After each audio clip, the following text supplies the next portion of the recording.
Narito na naman ang mainit na balita mula sa mundo ng politika. Isang nakakagulat na balita ang lumabas ngayong araw na agad namang tinangkang supilin. Di umano'y napasapilitang inalis mula sa Malacanang si President Kuting ng Norte Jr. ng ilang mga otoridad.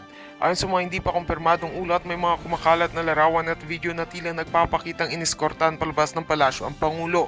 Agad namang naglabas ng payag ang Malacanang na nagsasabing fake news ang mga nasabing ulat. Ayon sa kanilang tagapagsalita, nasa maayos na kalagayan si President Marcos at patuloy ang kanyang mga aktibidad bilang punong ehekutibo. Ngunit ang mas lalong nagpalakas ng mga espekulasyon, may ilang mamamayag umano ang pinagbawalang mag-cover sa loob ng palasyo at may mga ulat na sinensor ang ilang footage mula sa CCTV ng compound. Dagdag pa rito, may mga source na nagsabing may internal power struggle umano sa loob ng administrasyon. Bagamat walang konkretong ebidensya sa ngayon, hindi rin malinaw kung ano ang naging sanhi ng di umano'y pwersahang paglabas ni PBBM mula sa palasyo. Nananatili namang tikom ang bibig ng ilang opisyal ng gobyerno hinggil sa issue. Sa ngayon, hinihintay pa rin ng publiko ang malinaw na sagot mula sa mismong Pangulo o sa kanyang opisina. Patuloy namin tututukan ng usaping ito at ihatid sa inyo ang mga detalye sa oras na makumpirma ang mga impormasyon. Para sa higit pang balita at impormasyong totoo at walang kinikilingan, manatiling nakatutok. At yan nga ang mga balitang ating pagkakatutukan, at kung bago ka pa lamang sa aking channel ay huwag kakalimutang mag-like, share and subscribe para updated ka sa mga bagong balita dito sa Tatak Pinas.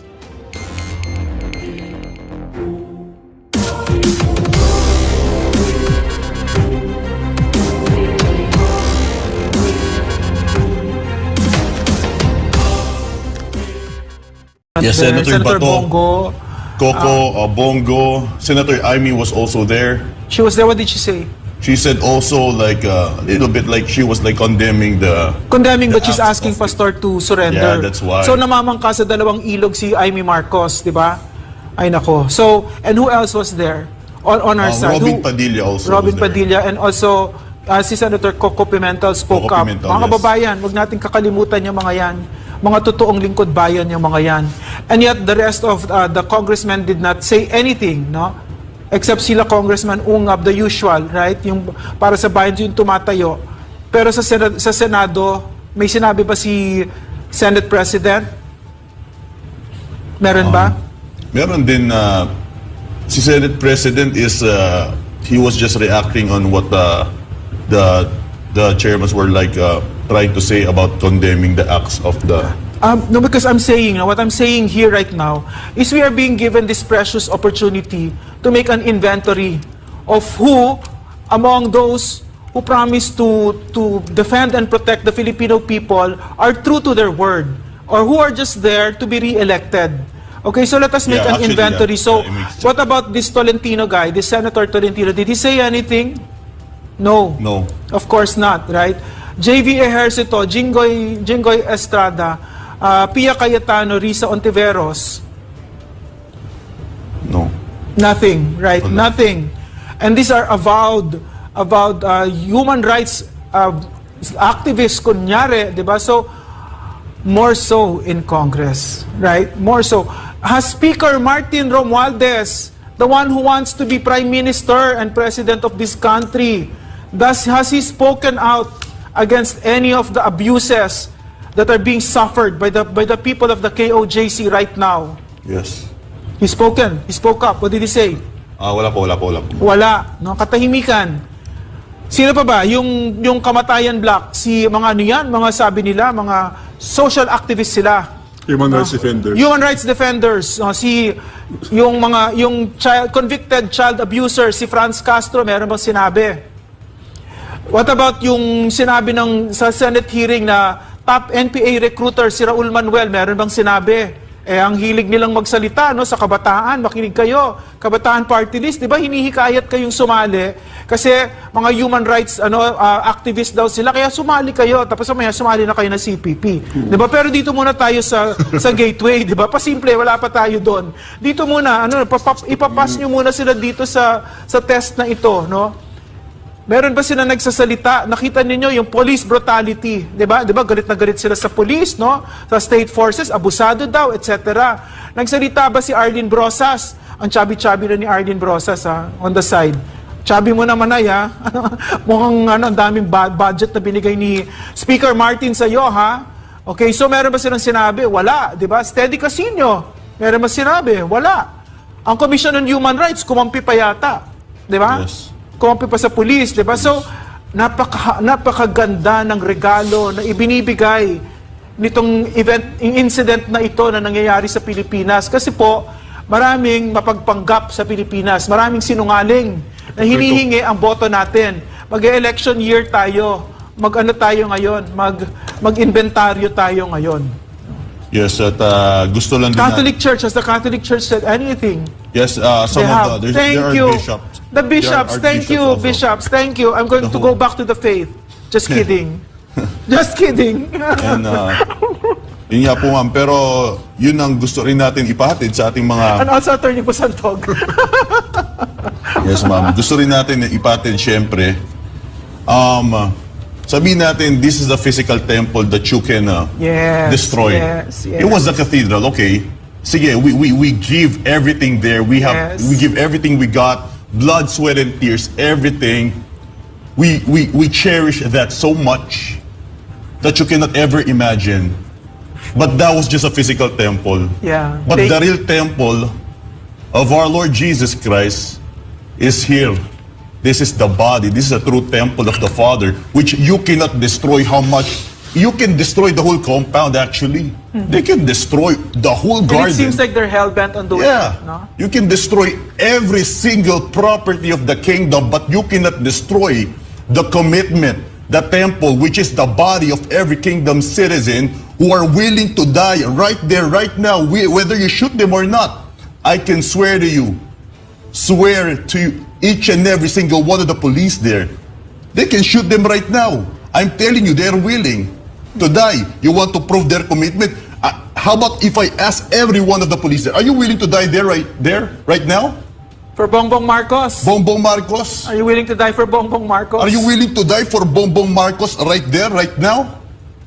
Now, I'm going to ask you the same question. Ask those people, ask the kingdom citizens there, whether you shoot them right now, they will gladly take that bullet to prove the true Filipino is and the true kingdom citizen is. In other words, Franco, Correct. they cannot destroy the KOJC. They cannot. They can They take. cannot, ma'am. They can take all these They can edifices. Correct. No, but that's not who they are. Yeah. They can destroy the very facility. powerful. It's true. Yeah, they can destroy everything here, all the material things here, but every single member of KOJC, they cannot destroy. Yan po ang sinabi ng isang administrator na kausap natin kagabi, na itong mga KOJC member ay parang mga binhi na kahit tanggalan nyo sila ng silong, ibato mo kahit saan, kusa yan natutubo at dadami.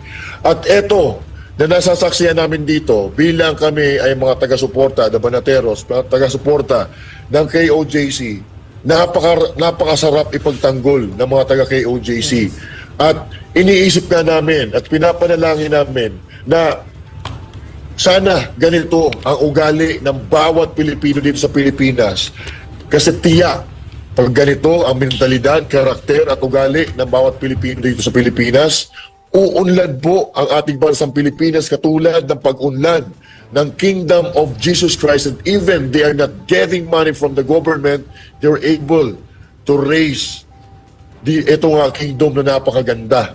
Kaya nga sabi ni Ma'am Hana, tinanong kami bago lumusob ang mga kapulisan dito, bukas pa ang gate natin. Pag dumating yung mga kapulisan, we don't know if they will close it or kung ikukulong nila tayo dito sa loob.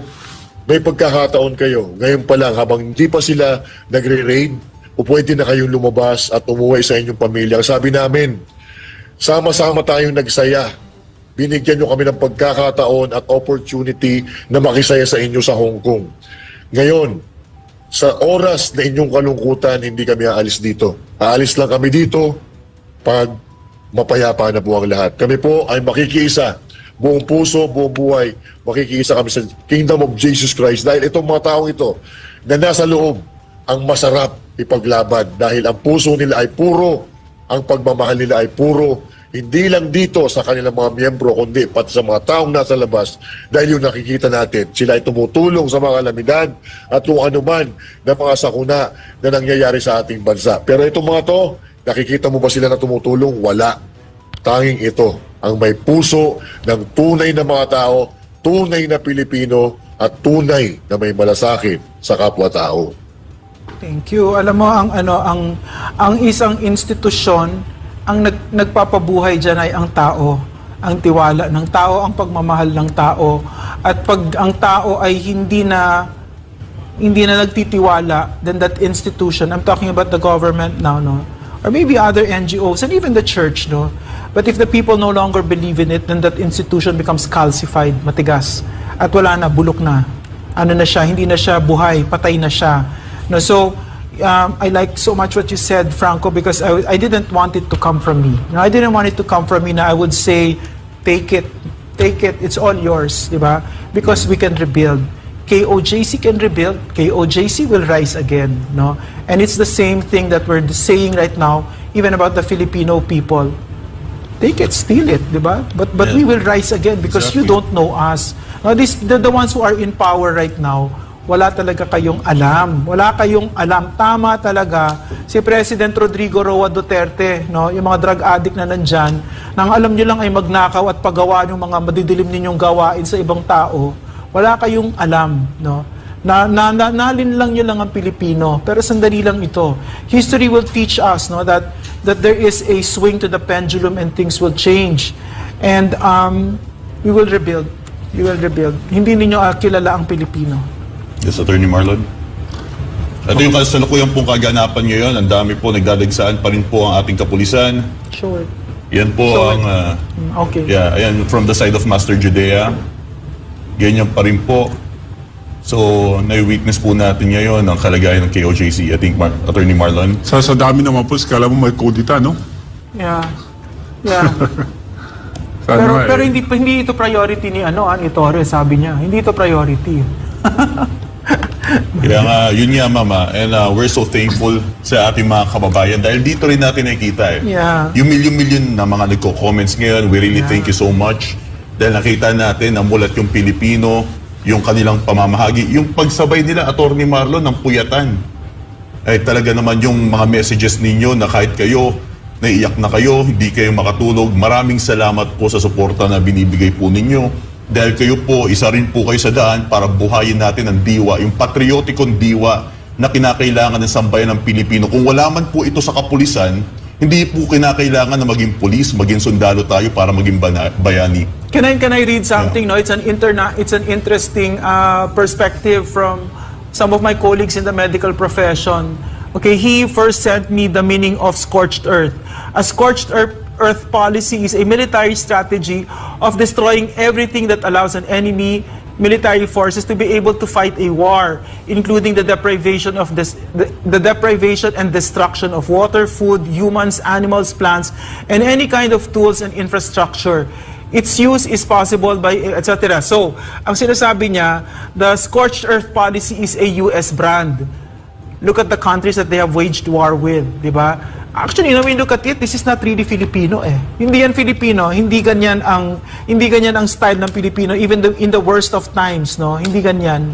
No, Amerika yan, ang nasa likod niyan ay Amerika kasi ang nakaupo ngayon sa Malacanang ay tuta ng kano na ang kapalit lang natin, mga kababayan ko, ay pera. Yun lang. Yun lang ang gusto ni Bongbong Marcos. And I want to clarify something kasi yung mga ibang nagko-comment, ang sabi nila is, bakit kasi hindi nila isuko Yeah, si which is- Pastor? Yeah. The fact is, ganito po yung nangyayari. May consent po yung mga members ng Kingdom na pumasok yung mga sa ibang area at sinasamahan po yung mga pulis na maghanap. They are not openly being aggressive to the police or hinaharangan nila mga police to serve the warrant. Ang sabi nila, kung andyan si Pastor at makita nyo, hulihin nyo. No? That's what they're doing. They're not saying na huwag nyo hulihin or they are, di ba? Parang inaano ba nila ang mga police? Hindi nila pinapakialaman yung ginagawa ng police na hinaharangan yung mga police. No? So, I think let us be clear on that. And each and every individual members na nasa loob ng Kingdom ngayon, wala pa silang warrant of arrest. Yeah. Yeah. Pero each and every person na andyan, meron pa siyang sariling constitutional right. Yeah. Ayan. At lahat po yan nalalabag ng police. Alright. Very good. At we can play this short video. Can I ma'am. say something lang, Yes, ha? ma'am. kasi yung mga nagsasabi niya, no, even that that reporter who was near Bongbong Marcos, no, sabi ka ng sabi, ma'am, surrender na kasi, magkano ba binayad sa'yo para sabihin mo yan? Media ka pero hindi mo ginagawa assignment mo. Mag-research ka para hindi ka sip-sip dyan kay Bongbong Marcos. Ibig sabihin, mag-inform ka, magbigay ka ng totoong information, puro ka surrender ang sinasabi mo. No, so nakita nyo ngayon, mga kababayan, ito, kung bakit hindi dapat mag-surrender si pastor. No, kung ako siya, bakit ako magsusurrender sa ganyan? Bobombahin, lalo lang naging maliwanag kung bakit dapat hindi mag-surrender si pastor kasi maliwanag, namimiligro ang buhay niya. In other words, tama kami. Yung extraordinary rendition Correct. ay gagawin yan talaga ng Amerika kay pastor. Otherwise, bakit yung NBI nagawa niya ng simple lang yung kanyang mandato? Diba? So ang kausap dito, ang kakuntsaba yan, PNP, si Abalos at si Bongbong Marcos. No, kahit si Bongbong Marcos ay lumulutang sa kung saan, siya pa din ang namumuno. So shock sa kanya ang bagsak nito. Alam mo kasi may mga nagsasabi, kawawa naman si Bongbong Marcos, hindi niya alam yung ganyan, no? Yung mga ganyan. Hindi siya kawawa. Siya ang humingi nito. Walang tumutok ng baril sa ulo niya para tumakbo siya ng Pangulo, di ba? So, lahat ito, the buck stops with you. The presidency is a very lonely job. I don't even know why anybody wants it. But nanloko kayo, di ba? Nanloko kayo ng isang bansa, kayo ng kapatid mo, si Amy Marcos, nilinlang nyo si Vice President para makaakyat ulit kayo sa Malacanang. Sa madaling salita, gustong-gusto mo maging president. O ngayon president ka, sa lahat ng sisi bagsak sa'yo. Yes, Ma'am Noreen at Boss Dada, Attorney Marlon, meron po tayong short video na naganap sa ating interview kagabi na pwede rin po natin panoorin. Saglit lang Okay. po, mga 1 minuto lang po ito. I-play po muna natin ito patungkol kay Torre. Ang gusto pa naming malaman kasi nandun ka sa ground, no? Ano yung nakita mo na hindi namin nakita? Yung attitude ni yung attitude ni General Torre. Kasi para siyang nag-hallucinate kasi meron pa siyang isang na-capture kami na video na sinabi niya si Pastor daw lumusot sa dingding, nakita daw niya. As in. So, tawan-tawa kami talagang, sabi ko, grabe yung obsession niya. And then isang beses din doon sa cathedral, ganun din. Nakita daw niya si Pastor at lumusot sa dingding. So kaya alam niya na yung cathedral and yung JMC meron daw tunnel sa ilalim nun. Kasi nga, si Pastor Kibuloy daw ay lumulusot sa mga tunnels. And alam daw niya na meron daw mga secret passages. Andali, si Harry Yan po, ganyan na po ang kalagayan ni Jill. Marami na talaga mga video si Torre na talaga naman nakakatawanan. Alam mo, nakakatawa sana siya. Kaso meron siyang bitbit na barel at bitbit niya mga pulis na may mga barel. So hindi ka nakakatawa. At saka tingin ko lang, no, kapag ganyan ang itsura mo, dapat naman bait-baitan mo ugali mo. Hindi. I think that's... Ang sinasabi niya na lumusot. Maybe he's not in the Grabe. proper stream. Baka ka-jamming ito ni Parang nag-hallucinate na siya. Yeah. And the fact is meron na siyang baril at hawak-hawak Yeah. mo. So, we are Yes. concerned with the safety of the people inside. Oh, yeah. Meron kayong tao mismo ang sasabi, yung general na nagmamandang sasabi niya lumusot sa mga pader. Bakit hindi mo pinuntahan kung saan pader, binuksan mo kung ano? I mean, And yet, the chief PNP supports all of this. Diba? So, not only the chief PNP, Yeah. the president. The president, yeah. yes. But I wanted to mention the chief PNP because I want him culpable also. No. Yes, ma'am. That's correct. At yan na nga po ang nangyayari dyan. Actually, even yung mga polis, hindi na nga po nila alam yung ginagawa nila. Isipin mo, ma'am, 5 araw na silang walang ligo. Kaya nga may naririnig tayo sa loob ng compound, nagkakaputukan na raw eh. Yeah, nag-aaway-away. Nag-aaway na sila. Hindi, nagkakaputukan na doon ng kilikili dahil sobrang dami na daw. Alam mo, I got photos of, but we cannot share it because mamameligro ang buhay ng mga pulis na ito pag nalaman ni Bangag, no, na nangyayari ito. But I saw photos were given to me of policemen asking sana if they can pray in the cathedral because sila, alam nila na masakit sa kanila gawin ito.